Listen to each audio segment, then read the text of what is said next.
Some people spend years painstakingly creating their image and building a great reputation.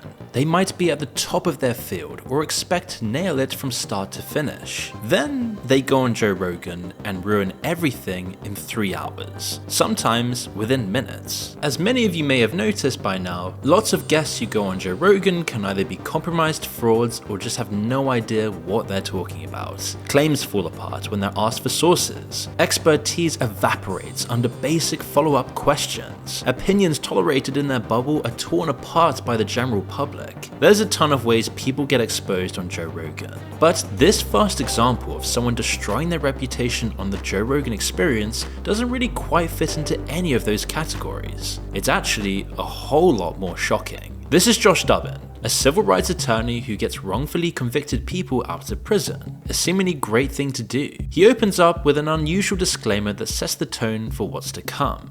Typically, the person sitting to my right is someone that was wrongfully convicted, so I don't want to bury the headline. Sheldon is guilty. Sheldon Johnson was in prison for 25 years, charged with attempted murder and robbery. But it wasn't as simple as it seemed. He received a sentence that far eclipses a sentence that would be commonly doled out for murder or manslaughter. For a crime in which the victim received 2 stitches. And you were in for 25? 25 years and 5 months. For 2 stitches. Jesus. You can feel the injustice, and Joe is clearly astonished, getting the whole story off to a really gripping start. He then talks about a high-ranking Bloods member who supposedly transformed in prison. I'm also a product of intergenerational incarceration. My father was incarcerated. He did about 15 years. My grandfather was incarcerated. My great-grandfather was a slave. And, and I'm gonna be honest, this is where I learned how to become a criminal, because prior to that, I was just a kid. Then he begins to talk about how he transformed every aspect of his life for the better. It was at that moment where I really said, I have to change my life. I just can't do this. I had a wife, I had family still, my son was growing up. He was hearing stories about my so-called notoriety, and I just didn't want to be that dad. He got out and immediately started working with an at-risk youth at Queen's Defenders. Josh calls him a miracle. I was just blown away by the level of accomplishment and the mental wherewithal that he possessed to accomplish what he did while incarcerated. Look at this beautiful mind and how he articulates himself and educated himself, and you want to tell me that this couldn't have happened earlier? Joe and everyone watching are moved. This is what criminal justice reform is supposed to look like. Real second chances. Josh has built his reputation on cases like this, proving the system can work if you give people a chance. The episode aired on February 1st, 2024. March 4th, 2024. 1 month later, and neighbors in a Bronx apartment building heard gunshots. Then someone screaming, "Please don't, I have a family," followed by 2 more shots. Police arrived to find a dismembered torso in the apartment with no head or arms. The victim was Colin Small, 44 years old.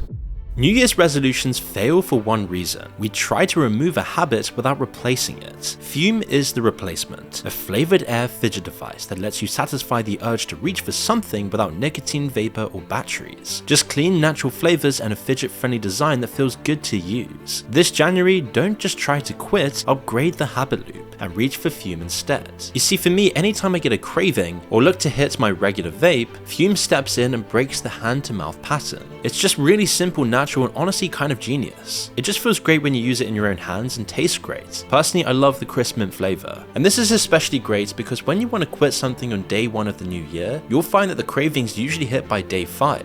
However, with Fume, it interrupts that old habit. And to me, the crisp mint just feels like a reset button, as you'll reach for Fume instead of the thing that's holding you back. And as it's so simple and nice to use in your hands, it just feels great. And to kick off the new year, Fume is doubling down on helping people break old habits, literally. For January only, every core you order is doubled. Order a pack, you get 2, order 3, you get 6, meaning way more flavor and way more moments to reach for something better. And on top of that, when you grab a Journey pack, you'll also get a free gift just for using my code. So don't wait, head to tryfume.com, that's tryfum.com, and use code MOON to claim your double cores and your free Fume topper before this new year offer closes for good.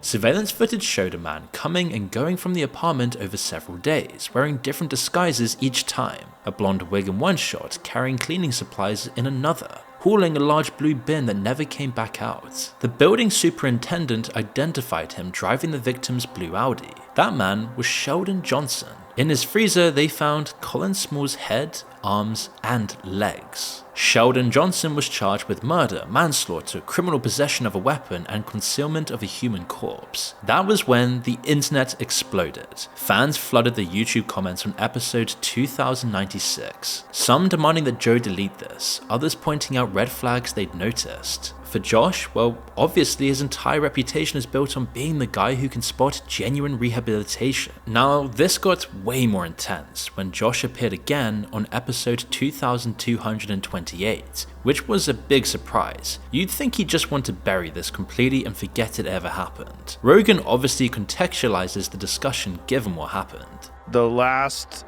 case that we talked about, we had a very unfortunate incident happen after the podcast, about a month later. Yeah. The gentleman beheaded somebody. Allegedly, yes. Who could have known he was going to do that other than him? I'm as shocked over it now as I was in the moment. I called him a miracle on this show, and the media shoved that straight up my ass. I mean, of course. This didn't happen to me. A lot of people say, I'm so sorry, but some people have said other things that weren't very nice. My first thought was, I had two thoughts, was that poor guy that got killed. And then I think my second and third thought, maybe in tandem, was this tore down 50 years of work that a lot of people have fought really hard for and really need. Now, this is obviously a really serious situation. One of the top comments says it all. Josh obfuscating responsibility for letting a murderer out of prison is utterly infuriating. I'm 12 minutes in and listening to him dance around actually taking responsibility in his role in that man's murder. And another, this dude should be in jail for allowing it to happen. The problem is, some of Josh's justifications really just suck. What I'm guilty of is giving a guy a second chance. Why am I reluctant to say this? I can't apologize for giving someone a second chance and then, they squander it. All I can do is say, what could I have done better? I mean, I have a deep understanding, I think, of what incarceration means. I mean, I read this book.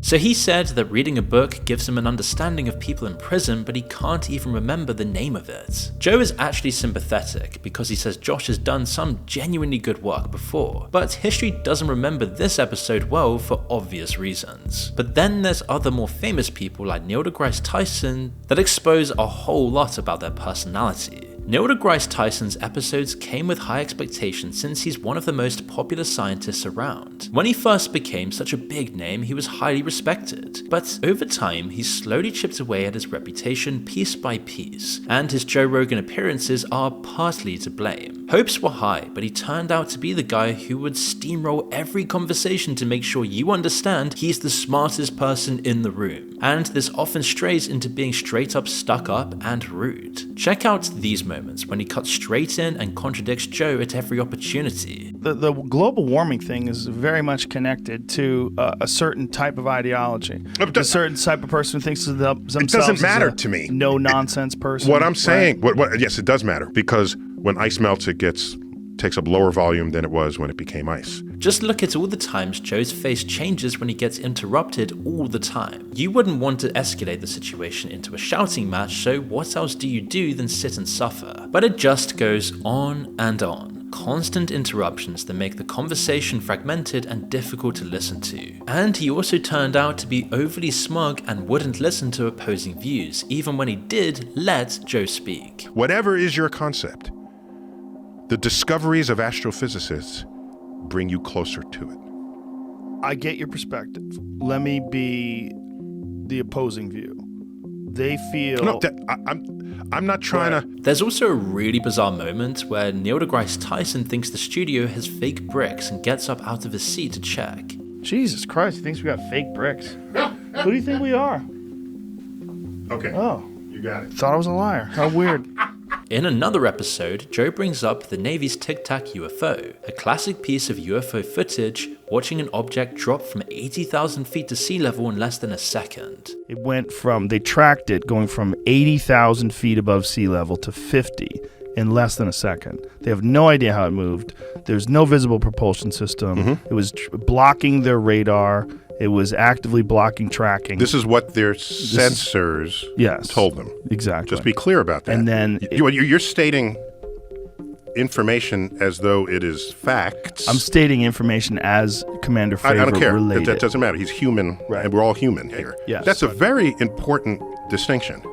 Your first question then, tell me about the sensors. Yeah. Okay. Are they double-checked? Are they... They actually saw with their eyes, too. This is something that they actually got. You can't see something at 80,000 feet. No, the actual visual on the craft. Okay. They didn't see it at 80,000 feet, but this craft, it's not just something that was tracked with equipment. Got it. But they didn't see it at 80,000 feet. Right. That's my point. So They're just bickering over details. The annoying thing is that Neil knows what Joe's trying to say but keeps berating him on the details. This type of thing goes on for 3 hours. To be fair, Neil deGrasse Tyson's episodes polarize people, especially now that he's done a few. Some enjoy them while others hate them. The more he's done, the more it seems Joe starts to adapt and riff off their arguments. But either way, because of these appearances, he will never get rid of this reputation for narcissistically interrupting and looking smug with his wordy explanations that don't make as much sense as he thinks they do. But if there were a competition for the worst guest appearance in Joe Rogan Experience history, the comedian Eliza Schlesinger is way up there. She's always topping lists for the cringiest guest because there's nothing worse you can do as a comedian than not be funny. Episode 1882 clocks in at just 2 hours, which is unusually short for the Joe Rogan Experience, almost as if he cuts it off, as it doesn't take long before jokes turn to cringe-worthy moments. You see, Joe mentions having Bernie Sanders on the podcast. Her response? But I had him on my podcast, and he was very sincere. Okay, cool. I've had my think- mom on my podcast. You want to flex? I'm just saying. You can see his unimpressed facial expressions across the whole episode. She also seems totally out of touch despite dishing out some big opinions on politics. Like how she didn't know who Tulsi Gabbard was. The types of men that call women bitches voted probably for her in the get-go. Well, Tulsi Gabbard's not. I think Tulsi Gabbard's amazing. I don't even know who that is. You know who she is? No? Congresswoman from Hawaii, ran for president in 2020. And this was 2024, by the way, so she'd actually run for president there, and is also currently the United States Director of National Intelligence. And to make that impression worse, she then told a really awkward story about Sweden that clearly left Joe wide-eyed. I think I'm too programmed as an American to have everything when I need it and pay for the things that I need. Like, my husband got really sick and we had to go to emergency room in Sweden. And they just left him there in a room for like 5 hours. And part of me was like, you're doing this because he's American. But then I was like, can we call a doctor? I'll pay for a doctor. As you would if you were sick, you'd have someone come. Yeah. This is not, we do not do this. And I'm Socialized medicine. but someone, I was like, what if a celebrity comes here and they need something and they're only like, we had John Cleese and he came and he just waited. Joe asks if that was actually a question she asked, that being a celebrity will get you immediate healthcare in Sweden. I'm So like, that was a question you asked? If a celebrity came? The episode just keeps on spiraling. Her jokes completely bomb time and time again. not Right. that I'm at Beyonce's level, but here I am as an American. I'm like, I'm willing to pay for something extra because he's sick. I'm pregnant, so I can't catch what he has. How can we speed this up? I have a show. And they were like, he can just rot in this box. The episode just keeps on spiraling. Her jokes completely bomb time and time again. She also says she claimed she invented driving comedy during COVID. Joe shut that down, and it made for one of the show's most awkward moments. He's also the first guy to figure out how to do drive-in movie shows while we were all like trying to figure out what to do with the pandemic and do shows. He was Untrue. the first guy. Nope, we did them at the same time. What do you mean untrue?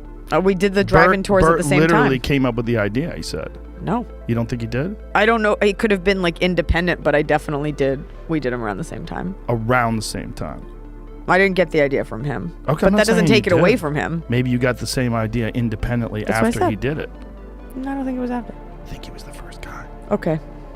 Okay. He says he was the first guy. Everybody else agrees. That's okay.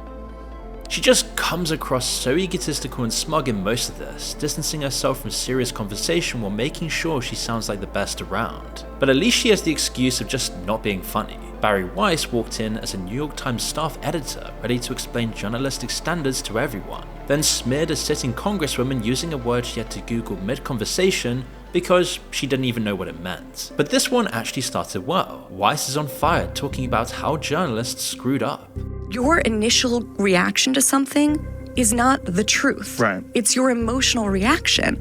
And anyone who calls themselves a journalist, like, your job is to figure out the facts of the case, not to make this into a kind of identitarian morality play. Joe's nodding along, this is good stuff. Then he asks about 2020 candidates. They're going through names and it comes to Tulsi Gabbard when this happens.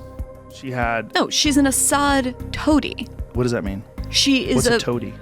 I think that I used that word correctly. Jamie, can you check what toady means? Like towing the line, is that what it means? Definition of toadies. A person A who sycophant, flatters or defers to others I for kinda used it right. self-serving reasons. A sycophant. So she's an Assad sycophant, is that what you're saying? Yeah, that's known about her. Like, what did she say that We have to look. qualifies her? I don't remember the details. We I've read probably it. should say that before we say that about her. We should probably read it, rather. Well, I have read it. No, I mean, we should right now. Oh, yeah. Okay. A New York Times editor just called a congresswoman a word she didn't know the meaning of, and she couldn't remember why, and only started fact-checking when Joe made her. All live on the biggest podcast in the world. For most people, you'd say fair enough, whatever. But it's the sequence she just warned against. Inflammatory label first, facts never, only Google when cornered. And then she immediately pivots to change the subject. But did she ever apologize for believing in conversion therapy? I didn't even know she believed in conversion therapy. Am I crazy? Is that real? I'm almost positive this is real. So let's recap. This is minutes after explaining exactly what's wrong with journalists reacting emotionally, how they deploy labels before checking facts. Then she floors herself by throwing around terms and facts that she isn't even sure about and just read one day on the internet. And that isn't the only time a quick Google search destroyed someone's argument on the Joe Rogan Experience. Robert Epstein was actually similar to Weiss, having been the editor of the major publication Psychology Today. He's a very well-respected psychologist himself with a PhD from Harvard, and he opens up with perhaps the strangest first words in the podcast's history. I need to have a meltdown. Joe then looks confused. You want to have a personal meltdown? Yes. Okay, go ahead. He's decided Joe Rogan's podcast is where he's going to have his pre-planned breakdown. But he actually kept calm as he talked about some really serious stuff, like 80-hour work weeks, his wife dying in a car accident, and being professionally destroyed when his research got caught in political crossfire. That's all fair enough. Then he makes a claim that he probably shouldn't have. As he says, Google tried to shut down Proton Mail by suppressing it in the search results. So Joe decides to test this live. So let's pull up Google real quick and put it up on the screen. And okay, you already Googled it. Just let me see. Okay, right away it shows Proton Mail. And then below that it shows Proton account, sign in. You use the Proton VPN. So how is it suppressing? This is not suppressing at all. Okay, now this is where my staff has warned me, don't be condescending to Joe Rogan. How is it condescending if I'm just asking you a question? You could just give me an answer. Rob then says he's about to go back into meltdown mode. He claims Google can manipulate results with surgical precision. It shows Proton Mail to anyone listening to Joe's podcast and suppresses it for everyone else. So if Proton Mail shows up, Google manipulated results because they knew you were watching. If it doesn't, then that proves suppression. So you think that Jamie's account is curated to not hide Proton Mail? Well, of course it's curated. Well, technically this is not my account. Joe tries asking the audience to test it. Epstein's response? You are going to get clean results because they know every single viewer, listener that you have. They can turn bias on and off like flipping a light switch. Okay, so he does actually say a lot of interesting stuff about big tech's power in the episode, and the core of his argument isn't wrong. Even so, the pre-planned meltdown and Proton Mail incident don't exactly cover a psychology professor in glory. What's much worse is the next guest, Brian Dunning, who gets exposed by Rogan without even having a strong case for his claims. It's one of the few episodes that got taken down because what happened afterward made his claims look even more absurd than they did live. Brian built his entire career on one premise: demand evidence. He hosted the podcast Skeptoid, debunking pseudoscience and conspiracy theories. He had books, TED Talks, the works. The professional skeptic who won't let sloppy claims slide. Then he came on Joe Rogan and admitted he'd published a hit piece on Joe without keeping any sources. I read about myself, and I was shocked to learn that I believe that 911 was created by the government. I didn't know that I believed that. I don't think you've ever said that. I've never said that. That one is poorly researched. I've absolutely never said that I think that the government engineered 9/11. This was an episode I did in 2008, which was, 5-6 years ago now. And so before coming here today, I wanted to make sure and get all my sources for all of these. And unfortunately, back in 2008, I was not yet keeping very good records and saving my notes. So for the things that I have listed here, unfortunately, I can't give you the source for any one of them. But any one of them you want to tell me is not true, I will happily retract it. A professional skeptic whose entire brand is demanding rigorous sourcing from everyone else published an attack list without keeping records of where he got his information. So Joe makes him read it. Comedian Joe Rogan does what he can to promote virtually any conspiracy theory that he stumbles onto, apparently accepting them all uncritically with a wholesale embrace. Now, I know you would disagree with that now. Of course I would. and I want to give you that chance, so let me continue. He believes the Apollo astronauts did not land on the moon. He believes the U.S. government was behind the 9/11 terrorist attacks. He believes the Oliver Stone version of the Kennedy assassination. He believes aliens crashed at Roswell in 1947, and the government is covering it up. He thinks Men in Black from Project Blue Book stole his friend's camera, even though Project Blue Book ended over 38 years ago. My friend was 10, he's 60, by the way. And they didn't steal his camera. I want to hear that story, but... They took it when he was a little boy. He took a photo of something, who knows what it was. I never said it was Project Blue Book guys, or I told you what my friend, who's a flight surgeon, told me. I wish to hell I had that reference for that, but let me just... That's okay. That's part of this. Call Steve and get him on the phone. Steve Graham. That'd be fun, actually. The worst part is that he promotes these ideas to the public at every interview opportunity, but gives himself the intellectual get-out-of-jail-free card of not needing any evidence by hiding behind the childish debate technique of saying, hey, I'm just the guy asking questions. God, this makes me sound like an asshole.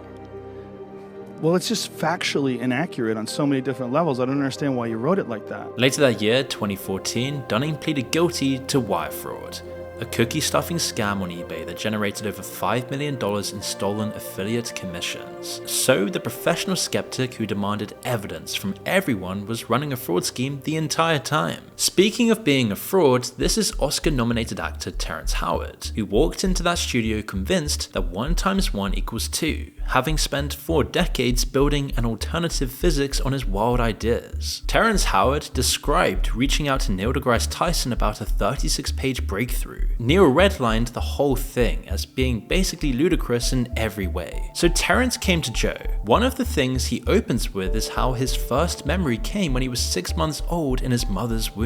That pretty much sets the tone for how crazy the whole conversation is about to be. When you're dreaming and you're falling and you hit the bottom and you wake up, that was my first memory, but I didn't wake up here. I was inside my mother's womb, and I was about maybe 6 months inside the womb. And I'm like, okay, don't forget I'm here. Okay. Don't forget. 1 × 1 = 2 is the core of this theory. It actually has a name. He named it after himself. It's called teriology. I sent him over the 36-page thing that had the wave conjugations in it, but I started it off with 1 × 1 = 2. And he went in on my treatise, redlined everything. He attacked that I had talked about Walter Russell and Victor Schauberger and John Keeley and Tesla as the people that I looked up to. He attacked them. Joe asks how he attacked them. Here's the explanation. It said it's illogical where the square root of a number added to itself will equal more than that number squared. But that's what happens with the square root of 2. How is it that multiplication, if it means to make more and increase in number, how is 1 × 1 = 1 part of the multiplication table? Now, I understand that if you're seeing it one time. Right. Yeah, I really don't get this either. Apparently he's been on this since 3rd grade. All this started in 3rd grade. I was arguing with my teacher. He goes on to say he killed gravity. We're about to kill gravity. We're about to kill their god, gravity, and they don't want that. He also makes completely outlandish claims to back all of this up, like how his systems are the best ever, the best in the country, even the world. There's no government on this planet that has the technology that I have or can outdo what I have, because you can't outdo the fractal. But none of them have 97 patents. None of them have introduced a new form of flight with unlimited mid-air bonding.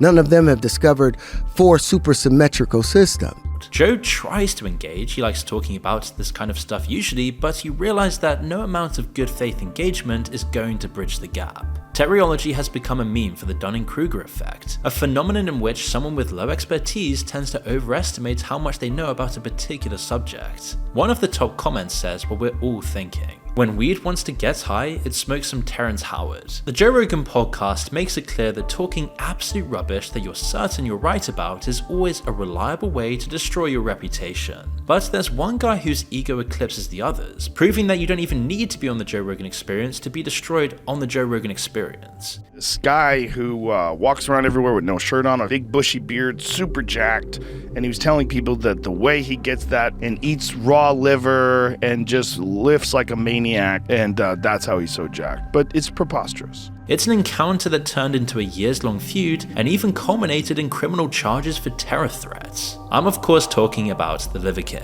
The Liver King never appeared on the podcast, but Joe destroyed him anyway. Liver King tried to desperately get onto the podcast. He was trying really hard to get on the podcast, and he's been trying really hard to get on now. He contacted a few friends of mine. Joe refused, and it escalated until he was eventually arrested in Austin for making terroristic threats against Rogan. In one, he's shirtless wearing an animal fur headdress, holding 2 gold-plated AR-15s. Another video, and then another video. Guess what? You're yeah. But Liver King isn't alone in shilling stupid diets and getting called out. It's practically a Joe Rogan Experience tradition at this point. Take Jordan Peterson's daughter, who appeared on the episode 1164, who claimed eating only beef cured her depression and autoimmune disorders. Okay, we've heard this all before about the carnivore diet, but what about claiming soy makes you hallucinate? I turned around to look at my brother in the car, and his head was a kind of a demon. I know how this sounds, but he had like a demon head for about 1.5 seconds. Joe asks, "You ate soy and started tripping?" Yeah, 2 days later. Then there's the side effects of her all-meat diet, constant diarrhea. This raises some eyebrows about this diet and how good it actually is for you, as it isn't usually considered a good sign of health. Diarrhea every time you ate meat. Just meat. Just meat. Jesus and salt. Christ. If I have to choose between itching and arthritis or diarrhea, I'm going to choose the diarrhea. At least she's honest about it, but it does get better. She describes accidentally drinking bourbon instead of vodka. It really seems like her revolutionary health protocol involves choosing between different forms of misery and having hallucinations from various vegetables. Ultimately, 3 hours is a long time to keep a story straight, and being open with your thoughts and views can quickly lead to unexpected outcomes when they don't sound as good in real life as they do in your head. Most of the episodes live forever on YouTube, and as Josh and Brian proved, future events can put a radically different spin on things. But also these podcasts show that there are also so many ways someone can destroy their own reputation, from being rude and egotistical to completely misjudging the audience's ability to see through you. The result is the same, lots of comments, lots of dislikes, and reputational damage that lives forever on the internet, all for us to enjoy. And thank you Fume for sponsoring this video. Make sure to check them out using the link in the description below.